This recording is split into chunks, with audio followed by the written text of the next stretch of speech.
अब सुनो, बोलो नहीं। वर्णमाला में देवनागरी लिपि के अनुसार कुल वर्णों की संख्या, इसके दो भाग होते हैं, एक को कहते हैं स्वर और एक को कहते हैं। स्वर को संस्कृत भाषा में अच कहा जाता है और व्यंजन को। स्वर के भी दो भाग हो, तीन भाग होते हैं। स्वरों की कुल संख्या, स्वरों को तीन भागों में बांटा गया है, ह्रस्व स्वर, दीर्घ स्वर, प्लुत स्वर। ह्रस्व स्वरों के कई नाम है, परीक्षा घुमाकर पूछ सकती है। ह्रस्व स्वर को एक मात्रिक स्वर, स्वतंत्र स्वर, मूल स्वर या लघु स्वर भी कहते हैं। इनकी हिंदी में संख्या 4 होती है। बेटा दीर्घ स्वर को संधि स्वर, संयुक्त स्वर, द्विमात्रिक स्वर या गुरु स्वर भी कहा जाता है। दीर्घ स्वर के दो भाग होते हैं, एक को सजातीय दीर्घ स्वर या मूल दीर्घ स्वर कहा जाता है, एक को विजातीय दीर्घ स्वर या संयुक्त दीर्घ स्वर या मिश्रित स्वर भी कहा जाता है। प्यारे बच्चे, मिश्रित, विजातीय या संयुक्त की संख्या 4 होती है। छोटी है, बड़ी है, और छोटा ओ बड़ा ओ के रूप में। इसी तरह से बड़ा आ, बड़ी ई, बड़ा ऊ, ये मूल दीर्घ स्वर होते हैं। मूल दीर्घ स्वर की संख्या कितनी बताई? 3। और मूल स्वर की संख्या और कुल स्वरों की संख्या 11 होती है। बेटा अंग और आहा को स्वर की श्रृंखला से बाहर रखकर अयोग वाह की प्रणाली से जोड़ा गया है। अंग को अनुस्वार और आहा को विसर्ग कहते हैं। क्या इतनी बात से आप लोग सहमत हो? बेटा इसके बाद हमने बात करी किसकी? व्यंजन। किसकी बात करी बेटा? स्वर का थोड़ा सा हिस्सा रब किए दे रहा हूं जिससे कि व्यंजन आपको बेहतर समझ में आए। बेटा अगर हम व्यंजन की बात करें तो व्यंजनों में भी 3 प्रकार हैं। व्यंजनों के भी कितने प्रकार बेटा? व्यंजनों के भी 3 प्रकार हैं। व्यंजन को हमने क्या बताया बेटा? व्यंजन को हमने हल बताया। क्या बताया बेटा? जैसे एक व्यंजन को हम कहते हैं स्पर्श व्यंजन। क्या कहते हैं बेटा? स्पर्श व्यंजन को ही दूसरा नाम है वर्गीय व्यंजन। स्पर्श व्यंजन का दूसरा नाम बेटा, और बेटा स्पर्श व्यंजन को वर्गीय व्यंजन या हम कहते हैं उदित व्यंजन। क्या कहते हैं बेटा? इनकी कुल संख्या 25 होती है। इनकी कुल संख्या 25। बेटा इसमें 5 वर्ग होते हैं। इसमें कितने वर्ग होते हैं? 5 वर्ग होते हैं। इनकी संख्या 25 होती है। कौन कौन सी होती? ध्यान देना, एक का वर्ग, एक चा वर्ग, एक टा वर्ग, एक ता वर्ग और एक पा वर्ग। यही 5 होते हैं। कौन कौन से बताए बेटा? 5 वर्गों से बनकर बने हैं कौन बेटा? स्पर्श व्यंजन। स्पर्श व्यंजनों को क्या कहते हैं बेटा? उदित व्यंजन। क्या कहते हैं बेटा? उदित व्यंजन। क्या कहते हैं बेटा? उदित व्यंजन। बहुत ध्यान से सुनना, थोड़ा सा आराम से। इसके बाद बात तीसरे रूप में आई तो तीसरे भाग में जाते हैं अंतरस्थ व्यंजन। कौन से जाते हैं बेटा? अंतरस्थ व्यंजन। कौन से आते हैं बेटा? इनकी संख्या हिंदी में 4 होती है। कौन सी होती है? यार और लब, ये 4 हो गए। यारा लावा, ये कैसे होते हैं? याद रखने का सबसे अच्छा तरीका, प्यार हमेशा अंदर से ही होता है। तो यही है अंतरस्थ। यार लब है अर्थात अंतरस्थ अंदर से, अर्थात अंतरस्थ व्यंजनों की संख्या कितनी बताई? 4 बताई। कितनी बताई बेटा? ऐसे हमने लिखे ऊष्म व्यंजन। कौन व्यंजन लिखे बेटा? ऊष्म व्यंजन। इन्हें ही कहते हैं ऊष्म संघर्षी व्यंजन। इन्हें कहते हैं बेटा ऊष्म, बेटा ऊष्म संघर्षी नहीं, इन्हें ही कहते हैं संघर्षी व्यंजन। क्या कहते हैं बेटा? संघर्षी व्यंजन। और इनकी भी संख्या कितनी होती है? 4। सीटी सासे पेट फाड़कर सड़क दौड़कर हंस लिए। सीटी सासे पेट फाड़कर सड़क पर हंस लिए, ये क्रम पूछा जाता है बेटा। तो सीटी सासे पेट फाड़कर सड़क पर हंस लिए, यही हमारे कौन से हैं? ये हमारे ऊष्म व्यंजन है बेटा। कौन से व्यंजन है? ऊष्म व्यंजन है। तो बेटा अगर हम देखें हमारे पास कुल व्यंजन कितने बने? 25 और 4 29 और 4 29 4 31। इसमें गणित कहां से पढ़ लिए बेटे? 29 4 33 होते हैं। कितने होते हैं बेटा? 33 होते हैं। कितने होते हैं बेटा? लेकिन कुछ लोगों की किताबों में कुल अगर व्यंजन पूछे जाते हैं तो 39 लिखे जाते हैं। कितने लिखे जाते हैं बेटा? आपने कितने पढ़ लिए? 33। 4 हमारे छूटे हैं, ये जिन्हें हम कहते हैं संयुक्त व्यंजन। क्या कहते हैं बेटा? तो 4 ये 33 और 4 33 और 4 दो हमारे होते हैं द्विगुण व्यंजन। दो हमारे कौन से होते हैं?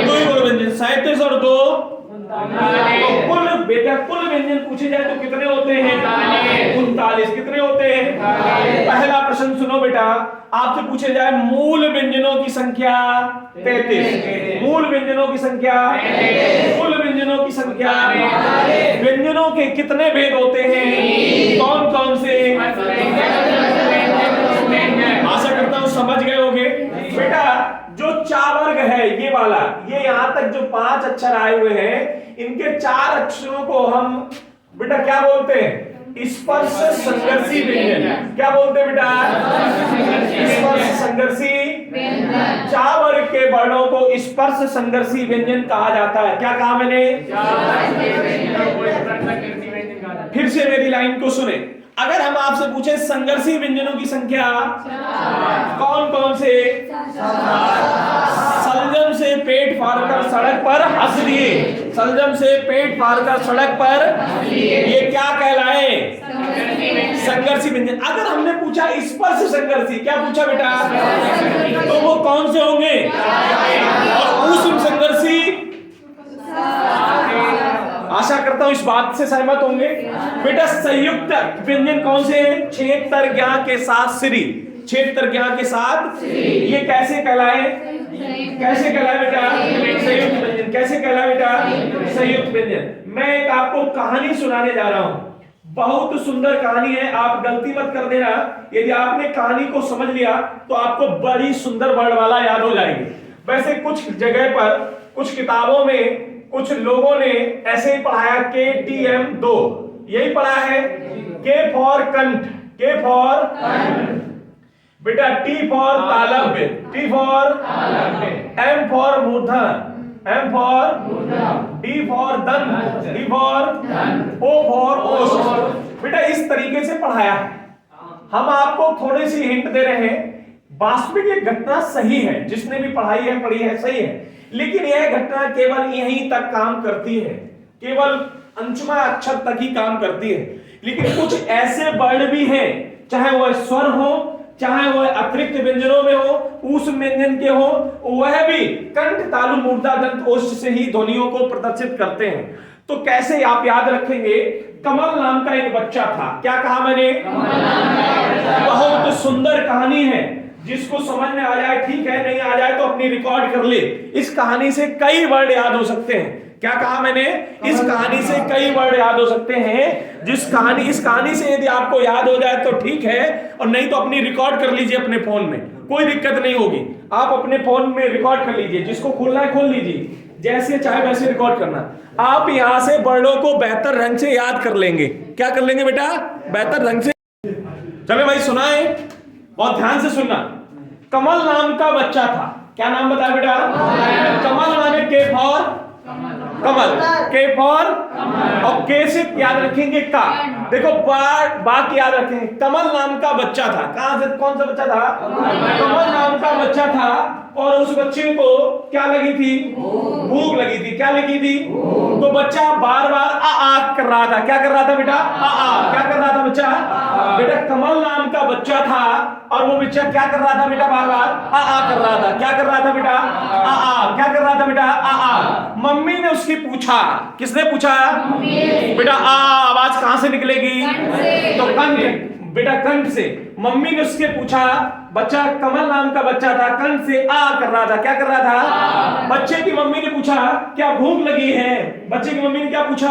भूख लगी है। तो बच्चे ने कहा बच्चे ने क्या कहा? बेटा ऐसे लिखते हैं, हा बनाया आ। इसका मतलब क्या हुआ कि कंठ से का वर्ग के साथ साथ आ और हा और अंग का भी उच्चारण जो है कहां से होता है? या सुनना, कमल नाम का बच्चा था, बच्चे की मम्मी ने पूछा, उसने आ किया तो बच्चे की मम्मी ने पूछा क्या भूख लगी है? बच्चे ने कहा बच्चे ने क्या कहा? बच्चे की मम्मी ने, बच्चा छोटा है तो मम्मी दूध पिलाएगी, और दूध किससे पिलाएगी? चम्मच से। किससे पिलाएगी बेटा? बच्चे की माँ ने दूध गर्म किया और बच्चे के लिए ले आई। क्या के लिए आई बेटा? बच्चे के लिए ले आई, और उसने चम्मच से, किससे बेटा? चम्मच से बच्चे को क्या पिलाया? दूध। बच्चे को क्या पिलाया? चम्मच कहाँ चुभ गई? तालू में। चम्मच कहाँ चुभ गई? बच्चे के मुंह से निकला ई। बच्चे के मुंह से क्या निकला? ई। चम्मच कहाँ चुभी? बच्चा वर्ग कहाँ से उच्चारण होगा?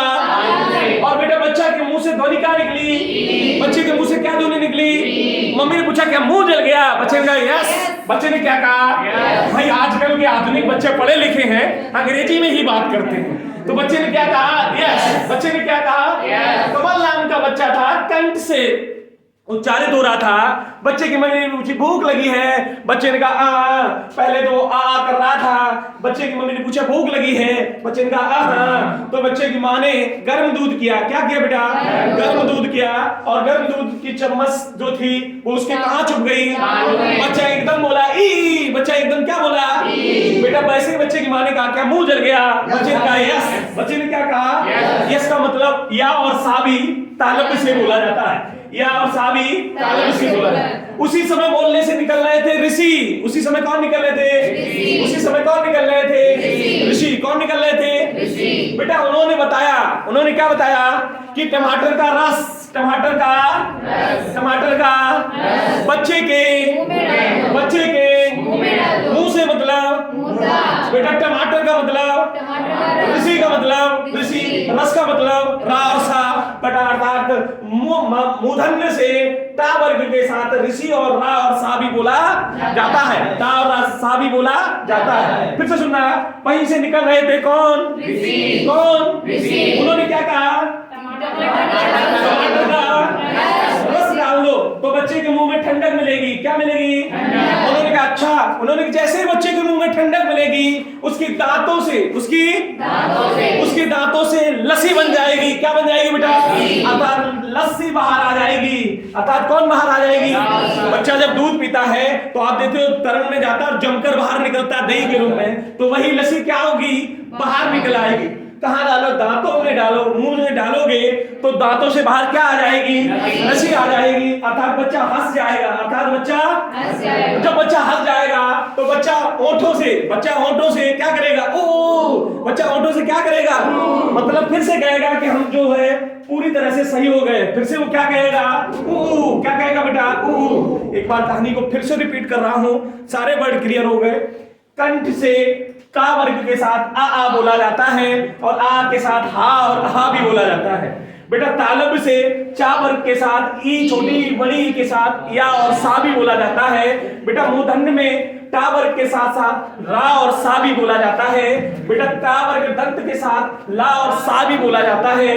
बेटा पा वर्ग ओष्ठ के साथ साथ ऊ और ऊ बोला जाता है। कहानी केवल इतनी है, आपको थोड़ी सी इस कहानी को याद करना है। यदि कहानी में कोई गलती आ रही हो तो बताएं।